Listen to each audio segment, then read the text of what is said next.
It's that time again. The annual conference of the American Society of Ag Consultants, otherwise known as ASAC, is going to be held in Fort Myers, Florida, this November 4th and 5th. Kurt Covington is one of 9 professionals who will address the conference. The other speakers who will cover a wide range of topics represent Florida Farm Bureau, Florida Citrus Commission, University of Tennessee Institute of Agriculture, National Ag Law Center, Risk Mitigators and Advisors, Tyler Associates, as well as the lead economist for dairy at CoBank, and myself, Chrissy Wozniak from North American Ag. The day and a half of presentations will be followed by ag tours on Tuesday afternoon at Echo Farms, one of my favorite places here in Fort Myers.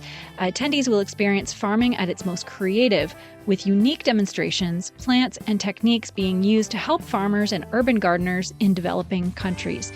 A second tour at Echo will showcase simple technologies that can improve food, water, and shelter for millions of people. A third tour of a hydroponic grower is also being planned. For more information and to register, visit www.agconsultants.org.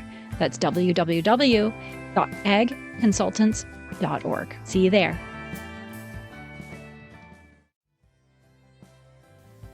This podcast is proudly sponsored by Fastline Marketing Group. Fastline has been serving farmers and the ag industry for over 40 years and is in the name you can trust. Check out fastline.com for your latest equipment needs and fastlinemarketinggroup.com for their full suite of print and digital marketing capabilities. Fastline Marketing Group, the farmer resource and the marketing partner of choice for the agricultural community. Fastline.com.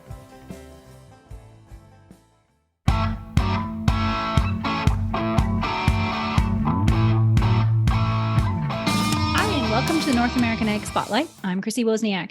Today, we're going to be talking about an issue that we've been following closely here at North American Ag over the last 2 years, which has taken some twists and turns really over the last decade, but it is gravely important to farmers across the U.S. The WOTUS, or the Waters of the United States rule, and the implications of this ruling could determine the control a producer has over their own land. So joining me today from Washington, D.C. is American Farm Bureau's Senior Director of Government Affairs, Courtney Briggs. Welcome, Courtney, and thank you so much for your time today. Thanks, Chrissy. I appreciate the opportunity to talk about this very important issue. So can you give us a little bit of your background?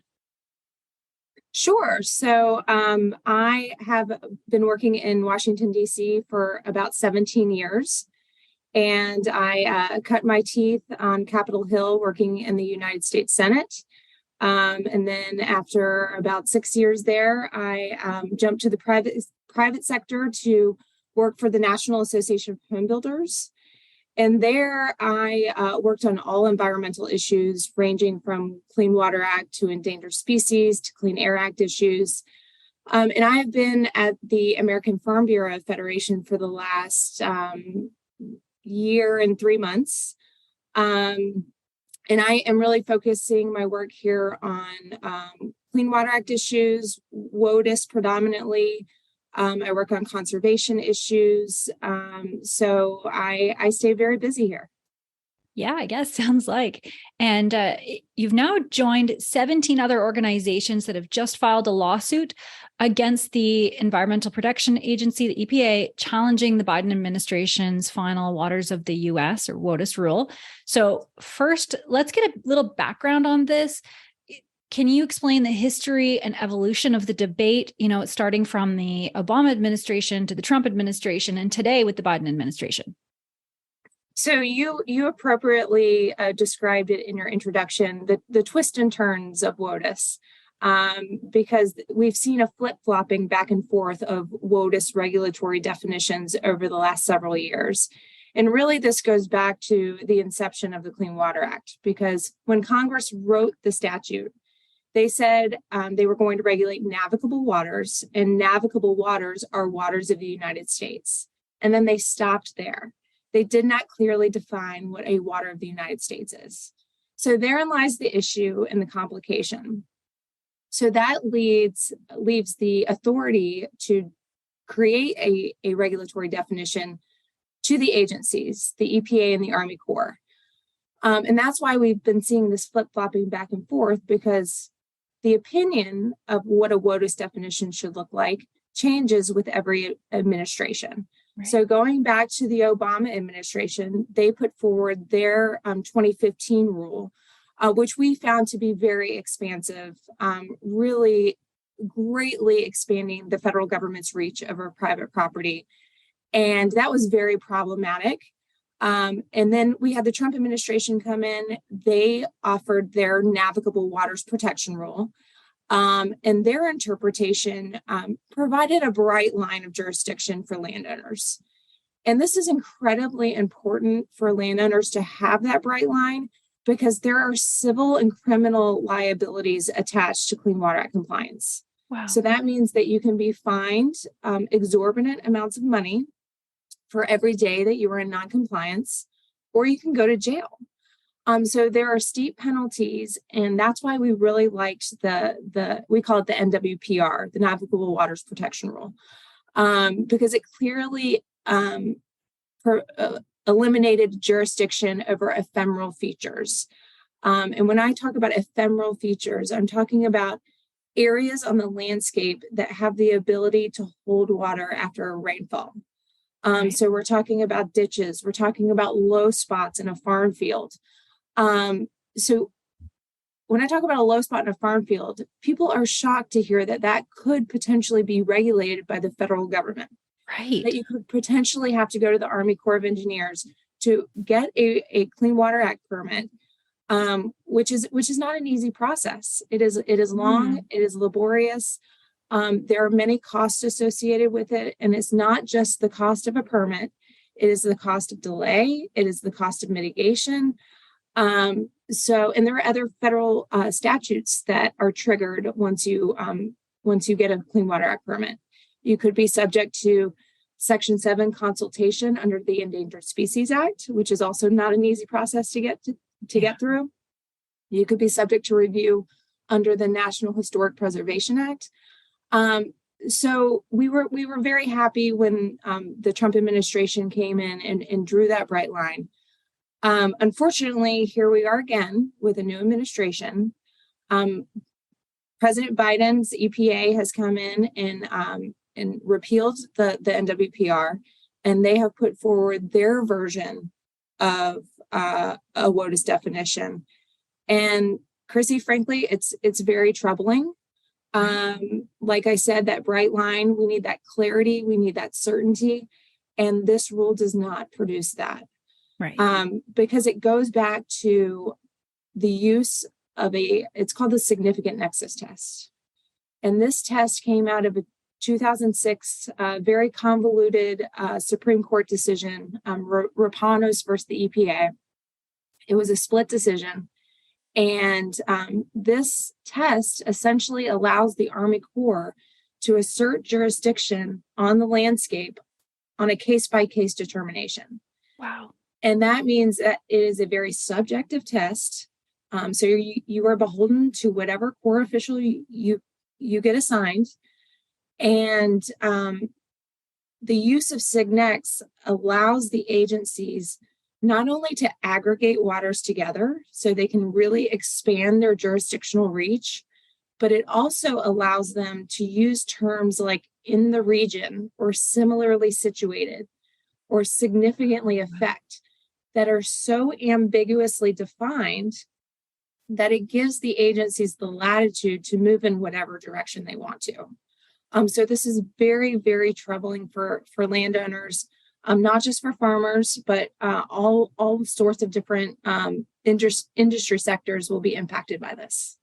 Yeah. And so for us in the agriculture industry, we don't need any more variables, right? It's hard enough to produce food, and it just seems so obvious that a low spot in your field that fills up every spring when you have heavy rain, it's just a low spot. That's not waters of the United States.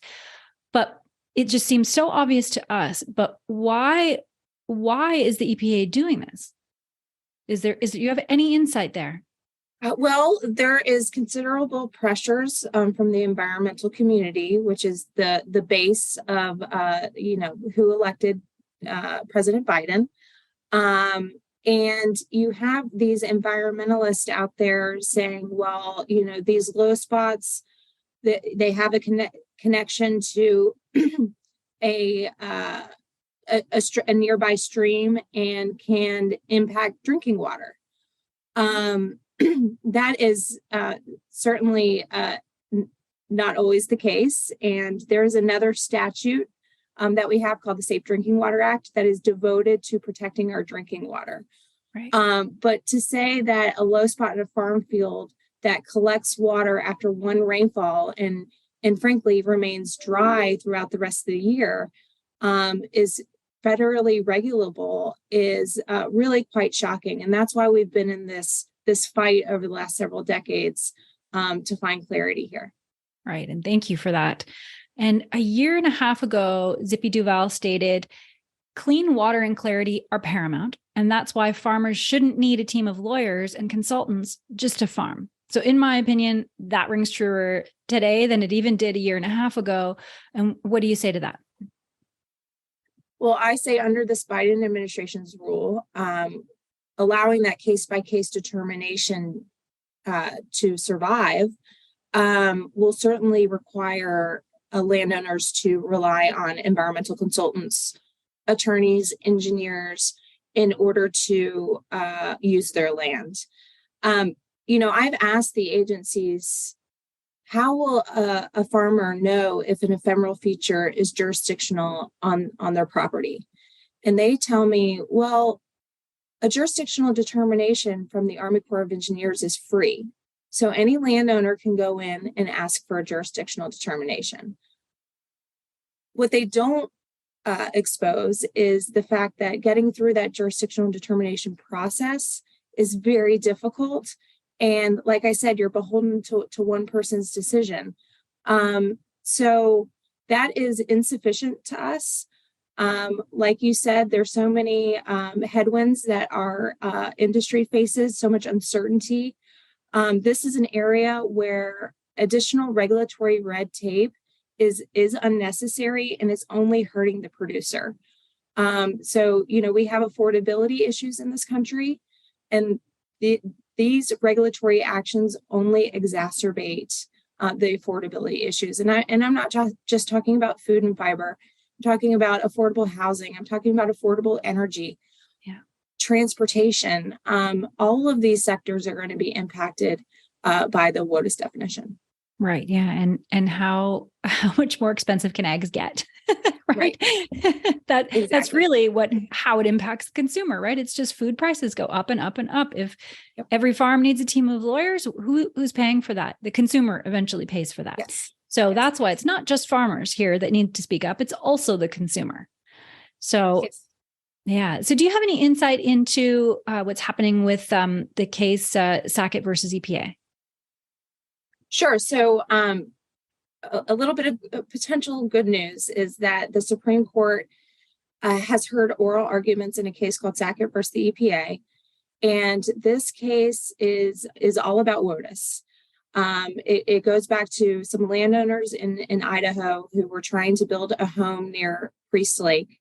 And the Army Corps came in and said, cease and desist, you are filling in a wetland. And they used that significant nexus test that I talked about earlier to assert jurisdiction over this piece of property. The Sacketts had their own environmental consultants and, disagreed with the decision from the Corps, and they decided to take legal action. And let me be clear, most landowners do not have the ability to do what the Sacketts have done and take this to the legal courts. Right. This is time, this is money. So, we appreciate the fact that the Sacketts have done this, but most landowners do not have that luxury of being able to fight these issues in court. So the Sacketts have sued, and the question before the court is, can you use the significant nexus test to assert jurisdiction? We feel, and it's always hard to read the tea leaves on these court cases, especially after hearing oral arguments. The justices, many of them don't like to show their cards too early on which direction they're going to go in. But we feel like with this court's makeup and the confusion surrounding significant nexus, that the agencies are going to shoot down the use of this test in some fashion. What that looks like, I don't know. But I think it's very telling the fact that the Supreme Court decided to take this case, because the Supreme Court only takes 1% of cases. Wow. And it is highly unusual for them to take a case where there's a pending rulemaking. And I think it's because the justices realize that there's so much confusion on the ground. They need to provide some sort of clarity, provide some sort of guardrails for the agencies to in order to rein them in and not allow them to expand their regulatory reach. Right. So it's hard to say exactly how that decision is going to come down. We do expect a decision sometime in the next few months. And it's very upsetting. And we've been very critical of the agencies for moving forward with this rulemaking when the court hasn't handed down that roadmap on how to use significant nexus. Yeah. It's a waste of government resources. It's introducing a new regulatory definition to landowners who are already experiencing a very convoluted permitting regime. Right. So this makes frankly, it defies logic that they would move forward with this rulemaking when the use of signex, which is the cornerstone of their rulemaking, is in question and will likely be shot down. That makes sense. Yeah. Thank you for explaining all of that. I know a lot of it, you try to read through the cases and there's just so much jargon. And so that was a really great description of what's going on. And is there anything that the audience can do? Everybody is invested in agriculture. Everybody. What can we do? Is there anything we can do to help? Yes, there is. Well, once the high court hands down a decision in Sackett, the agencies are going to be forced back to the drawing board, and they're going to have to craft a new regulatory definition. They recognize this. It was printed in their unified agenda, which kind of maps out their work for the year. Mm-hmm. In 2023, they have listed, they refer to it as refinements to the WOTUS definition, but they're going to have to do more than just refine, especially if signex is completely shot down. So it's important for farmers and ranchers to engage whenever AFBF is putting out a grassroots alert. Whenever there is an open comment period, it is important that farmers and ranchers provide their voice and educate the agencies on how this is going to affect farming operations. Right. So that is paramount. I always tell folks, your elected officials, as you speak with them, bring this issue up. Tell them your concerns. Because while Congress isn't really taking on this issue, they do a lot to buttress the work that we do at the regulatory level. Mm-hmm. Additionally, Congress has oversight authority. So, especially now with the Republicans taking over the House, there is an opportunity for members of Congress to ask questions that the regulated community cannot ask. So it's important that we continue to educate folks on why this is such an important issue. And that's why I'm so glad that you're having this as a topic on your podcast, because I think a lot of folks don't recognize the impact that this will potentially have on agriculture. Mm-hmm. And we need to be no one's going to tell our story except for us. So we need to do that. Yeah, that's awesome. And where can people find more information? If you go to our website, www.fb.org/WOTUS, you can find more information and all sorts of talking points and materials that can be used. Wonderful. And I have one last question for you. Why do you do what you do? What is your passion in all of this?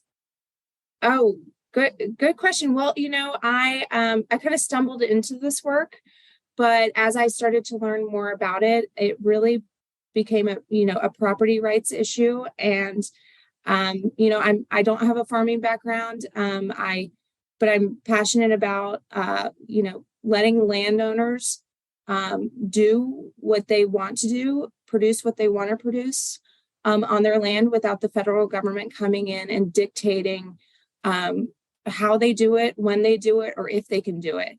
Right. So, throughout my time working for home builders, throughout my time working for agriculture, these are hardworking people, mostly small businesses trying to comply with this regulation. And I've realized the injustice. And let me be clear, I, like our farmers, very much care about the environment. I very much care about water quality. Our farmers work and live in the same area. So, of course, their priority is cleaning the environment, having clean water to use. We're a water dependent enterprise, so it is so important. But this heavy-handed top-down regulatory activity that we've seen time and time again is very concerning, and I think that landowners deserve better. Yeah, I agree. Yeah, great explanation. Well, thank you so much for joining me today, Courtney. This is a big issue, and I really appreciate your analysis. Yeah, no problem. Happy to do it. And thanks to all who are watching or listening. If you want more information, all the links are provided in the show notes. And don't forget to subscribe to North American Egg Spotlight on YouTube, Rumble, or Telegram channels, or Egg Fuse. And the podcast is available on Spotify, Apple, Stitcher, Amazon, or wherever you listen to podcasts. And have a great day.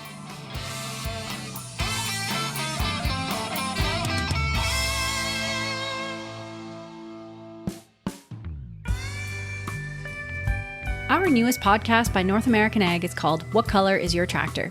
The stories behind the egg brands you love and the egg brands you love to hate. Hosted by me, Chrissy Wozniak. We take a deep dive into the companies that have built modern agriculture. Subscribe on your favorite podcasting platform. Go to whatcolorisyourtractor.com. Available on Apple, Amazon, Spotify, Stitcher, or wherever you listen to podcasts.